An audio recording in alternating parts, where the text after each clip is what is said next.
Welcome to మలిన్ kitchen. ఈ రోజైతే మనం చికెన్ ఫ్రై పలావ్ చేసుకుందామండి. ఈ చికెన్ ఫ్రై పలావ్ అయితే చాలా టేస్టీ సూపర్గా ఉంటుందండి. మీరు తప్పకుండా ట్రై చేయండి. అలాగే గుడ్డు ఉడికించి వేసుకోవచ్చండి, లేకుంటే మనం ఏం చేయనా వేసుకోవచ్చు. నేనైతే ఉడకపెట్టి పెట్టుకున్నానండి. మన ఇష్టం, ఒక్కరికే నేను చేసుకున్నాను. చూడండి ఎంత సాఫ్ట్గా ఎంత బాగున్నాయో. చికెన్ అయితే బాగా ఉంది సాఫ్ట్గా, చాలా చాలా టేస్టీ సూపర్గా ఉంటుందండి. మీరు తప్పకుండా ట్రై చేయండి. చికెన్ ఫ్రై పలావ్ అయితే అద్దరిపోతుంది. ఈ రెసిపీ నచ్చితే లైక్, షేర్, కామెంట్, సబ్స్క్రైబ్ చేయండి. మర్చిపోకండి మీ ఫ్రెండ్స్కి షేర్ చేయండి. వీడియో చూడాలంటే నోటిఫికేషన్ ఆన్ చేసుకోండి. ఈ వీడియో అయితే పూర్తిగా చూడండి. వీడియోలో ఎలా చేసామో అలాగే చేయండి. చాలా చాలా బాగుందండి, వేడి వేడిగా ఉంది. ఈ రెసిపీకి టార్గెట్ 50 లైక్స్ అండి. తప్పకుండా లైక్ చేసి ఫుల్ వీడియో చూడండి, అద్దరిపోతుందండి. బాగా చూసేయండి. Thank you. చూడండి, మనం 1/2 kg చికెన్ తీసుకున్నామండి. చికెన్ తీసుకొని నేను శుభ్రంగా కడిగానండి. చిన్న పీసులే తీసుకున్నాను నేనైతే. ఇప్పుడు శుభ్రంగా కడిగాం కదా, ఇప్పుడు ఇందులో మనం 1/2 చెంచా జీరా తీసుకున్నామండి, షాజీరా. అలాగే మరాఠీ మొగ్గ, నల్ల ఇలాచి, అలాగే స్టార్ పువ్వు, అలాగే కొంచెం దాల్చిన చెక్క, ఇలాచి అండి. అలాగే 3 లవంగాలు, బిర్యానీ ఆకు కొద్దిగా. ఇవన్నీ స్పైసెస్ ఇందులో వేసుకుందాం. అలాగే కొత్తిమీర వేసుకుందాం.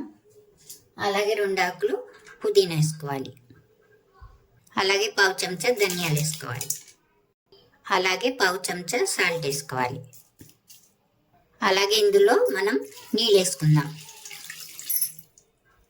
3 గ్లాసులు వేసుకున్నామండి. ఇప్పుడు మనం స్టవ్ మీద పెడదాం. మనం స్టవ్ వెలిగించుకొని పెట్టామండి. పెట్టిన తర్వాత 1/2 చెంచా మనం అల్లం వెల్లుల్లి పేస్ట్ వేసుకోవాలండి. వేసుకున్నాక ఇలాగే మనం సగం దాకా ఉడికించుకోవాలండి. చికెన్ని పూర్తిగా ఉడికించుకోకూడదు. మనం మూత వేసి పెడదాం. మళ్ళీ చూద్దాం. ఒక ప్లేట్ తీసుకోవాలి. తీసుకున్న తర్వాత ఇందులో 1 చిటికెడు పసుపు వేసుకోవాలి. అలాగే 1 చెంచా మనం ధనియా పౌడర్ వేసుకోవాలి. అలాగే 1/2 చెంచా జీరా పౌడర్ వేసుకోవాలి. అలాగే 1 చెంచా కారం వేసుకోవాలి మనం. అలాగే కాశ్మీరీ కారం అండి, ఇది కూడా 1/2 చెంచా వేసుకోవాలి. అలాగే మనం తగినంత సాల్ట్ వేసుకోవాలి. మనం చికెన్లో కూడా వేసాం కదండి, చూసుకొని వేసుకోవాలి. చిటికెడు మనం గరం మసాలా వేసుకోవాలి. అలాగే చిటికెడు ఫుడ్ కలర్ వేసుకోవాలండి, ఎల్లో. చిటికెడు రెడ్ ఫుడ్ కలర్ వేసుకోవాలి. అలాగే 1 చెంచా పెరుగు వేసుకోవాలి. 1 చెంచా కార్న్ఫ్లవర్ వేసుకోవాలి. 1 చెంచా అల్లం, అలాగే 1 పావు నిమ్మరసం బద్ద వేసుకోవాలి. బాగా నిమ్మరసం వేసుకున్నాక మనం మొత్తం బాగా కలిపేసుకుందాం. ఇలా కలిపేసుకొని పక్కనైతే పెడదామండి. ఇప్పుడు మనం చికెన్ చూద్దామండి. ఇప్పుడు మనం పైన ఇలాగా వస్తే, మనకు కప్పంలాగా వస్తే పైన చెంచాతో మనం తీసేసుకోవాలండి. వచ్చినంత తీసేసుకోవాలి. చూడండి, ఇలాగైతే మనకు సరిపోయింది, ఉడికిపోయింది. బాగా సగమే ఉడికించాలండి, మరీ మెత్తగా ఉడికించుకోకూడదు. మనం ఈ రకంలో తీసేద్దాం. ప్లేట్లో తీసుకుందాం. మనం మసాలా చేసి పెట్టాం కదండి, అలాగే ఇందులోనే మనం చికెన్ని వేసేసుకోవాలి. తీసి వేసుకుందాం ముక్కలన్నీ. ఇలాగే నీళ్ళేం లేకుండా మనం ఇందులో వేసుకోవాలి. బాగా మనం ఇలా వేసుకున్న తర్వాత, ఇలా తీసుకున్నాక మనం బాగా చల్లారించుకుందామండి. చల్లారిన తర్వాత మనం మసాలా కలుపుదాం. ఈ నీళ్లు మనం పక్కన పెడదామండి. చల్లారిపోయిందండి మనకు చికెన్. చల్లారిపోయిన తర్వాత మనం ఈ మసాలా చేసి పెట్టుకున్నాం కదా, బాగా మనం ముక్కలకి అంటించేద్దామండి. కలిపేద్దాం బాగా మొత్తం. చూడండి, మసాలా అంతా మనం బాగా పట్టేసాం ముక్కలకి. మనం ఇలాగే 1 గంట సేపు అయినా పెట్టుకోవచ్చు. మన దగ్గర టైం ఉంటే 2 గంటలైనా పెట్టుకోవచ్చండి. బాగా మసాలా అంటుకుంటుంది చికెన్కి. ఇప్పుడు మనం 1 అర్ధగంట పెడదాం. 1 కడాయి అయినా ఫ్రై పాన్ అయినా పెట్టాలండి. స్టవ్ వెలిగించుకొని పెట్టుకున్న తర్వాత మనం ఇందులో నూనె వేసుకోవాలి. నూనె వేడెక్కిందండి. మనం ఇప్పుడు మ్యాగ్నేట్ చేసి పెట్టుకున్నాం కదండి ఈ చికెన్ ముక్కల్ని మనం ఈ నూనెలో వేసేసుకుందాం. ఇలాగా మధ్య ఇలా వేసేసుకుందాం. ఇలా వేసిన తర్వాత మనం వేయించామండి. ఈ పక్క చూడండి ఇలాగైతే ఎగిపోయింది. మనం ఆ పక్క ఈ పక్క తిప్పుకుంటా ఒక 2 నిమిషాలు కాల్చుకుందాం. మనం ఇలాగైతే సరిపోయిందండి. మనకు ఏగిపోయినాయి. మనం నీళ్ళల్లో సగం ఉడికించుకున్నాం, ఈ ఆయిల్లో నూనెలో సగం అండి సరిపోతుంది. ఇప్పుడు మనం ప్లేట్లో తీసేసుకుందాం. అన్నీ ఇలా తీసుకుందాం.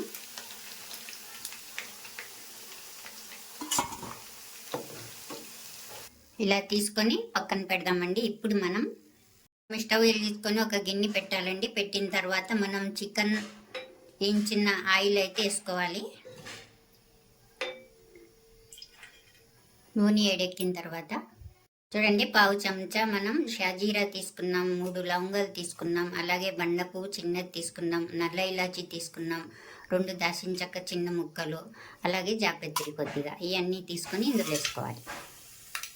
అవి వేసుకున్న తర్వాత ఒక ఉల్లిపాయ అండి, పెద్ద సైజు ఉల్లిపాయ కోసుకున్నాను. ఉల్లిపాయ కూడా ఇందులో వేసుకోవాలి. అలాగే 2-3 పచ్చిమిర్చి వేసుకోవాలి. మనం సన్నగా అయినా కట్ చేసుకోవచ్చు, ఇలాగైనా కట్ చేసుకోవచ్చు.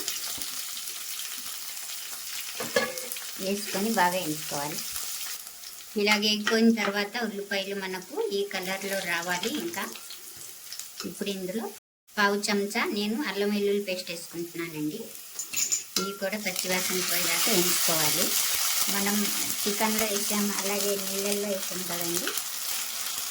ఆ మూడిటిల్లో మనం 1/2 చెంచా వేసుకున్నాం అల్లం వెల్లుల్లి పేస్ట్.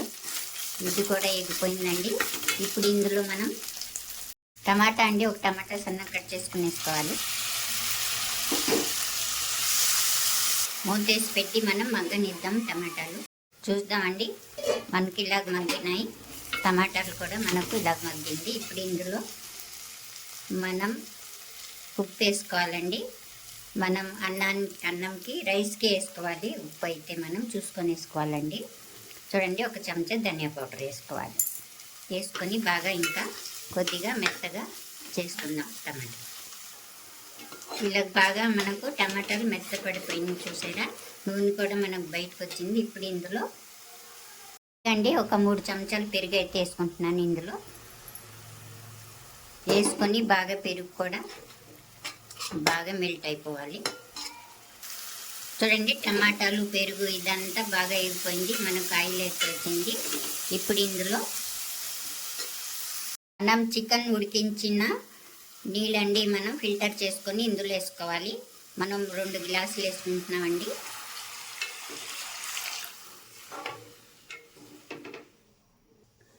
ఒక గ్లాస్ బియ్యం అండి నేను కడిగి పెట్టుకున్నానండి. ఒక గ్లాస్ బియ్యంకి 2 గ్లాసులు నీళ్ళు అయినాయండి నాకైతే. మనకు నీళ్ళు తక్కువ ఉంటే మామూలు నీళ్ళు వేసుకోవచ్చండి, పర్వాలేదు. మనమైతే చికెన్ నీళ్ళు అయితే వేసుకున్నాం ఇలాగా ఉడికించిన. ఇప్పుడు ఇందులో పుదీనా వేసుకోవాలండి, అలాగే కొత్తిమీర కూడా వేసుకోవాలి. వేసుకొని మనం ఉప్పు చెక్ చేసుకొని అప్పుడు బియ్యం వేసుకోవాలండి. బాగా మరగనిద్దాం. ఇప్పుడు మనం మూత పెట్టి చూద్దామండి. ఎసరైతే బాగా మరిగింది. ఇప్పుడు మనం ఇందులో ఒక గిలాస్ బియ్యం అండి, నేను బాస్మతి కాదండి, డైలీ చేసే బియ్యం అయితే మనం కడిగి 1 గంట అయినా పెట్టచ్చు. బాస్మతి అయితే అరగంట పెట్టచ్చండి. ఈ బియ్యాన్ని ఎసరులో వేసుకోవాలి. ఇలాగ వేసుకున్న తర్వాత మనం బాగా ఇలాగా కలిపేసేయాలండి. పాత బియ్యం అయితే బాగుంటుందండి. మనకు నీళ్ళైతే కరెక్ట్గా సరిపోతాయి. ఉడికిద్దాం. ఇలాగైతే మనకు బాగా ఉడికిందండి. ఒక్కసారి అయితే ఇలా కలిపేద్దాం. బాగా మనం కలిపేసుకొని ఇప్పుడు మనం మూత పెట్టేద్దాం. ఇలా మూత పెట్టి చూద్దాం. ఇప్పుడు చూద్దామండి. ఇలాగైతే దమ్మైంది మనకు. ఒక్కసారి అయితే ఇలా కలుపుదామండి. ఇలా కొన్ని నీళ్ళు ఉన్నప్పుడే మనం ఒక్కసారి ఇలాగైతే కలిపేసేయాలండి. ఎక్కువ మరి ఏం కాదు. ఇలా కలిపేసుకొని సదరం చేసుకొని బాగా ఇలాగా. ఇప్పుడు మనం వేయించి పెట్టుకున్నాం కదండి, ఈ చికెన్ పీసుల్ని మనం పైనుంచి అన్నం మీద వేసేసుకోవాలండి.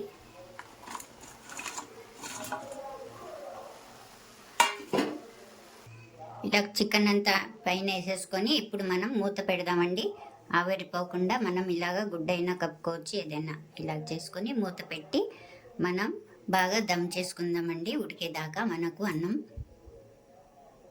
ఇలాగే మనం మంట చిన్నది పెట్టాలండి, స్టవ్ చిన్నది పెట్టుకొని అలాగే బాగా దమ్ చేద్దామండి. ఇప్పుడు మనం చూద్దామండి, మనకు దమ్ అయిపోయి ఉంటుంది. వావ్, దమ్ అయిపోయింది చూసారా? ఇలాగైతే మనకు అయిపోయింది. స్టవ్ అయితే ఆఫ్ చేసుకుందాం. బాగా దమ్ అయిపోయిందండి అన్నం, ఎక్కడైనా నీళ్ళు మనకు బాగుంది. స్టవ్ ఆఫ్ చేసేసుకుందాం అండి. ఎంతో టేస్టీ అయిన చికెన్ ఫ్రై పలావ్ అయితే రెడీ అయిపోయింది. ఈ రెసిపీ నచ్చితే లైక్ చేయండి.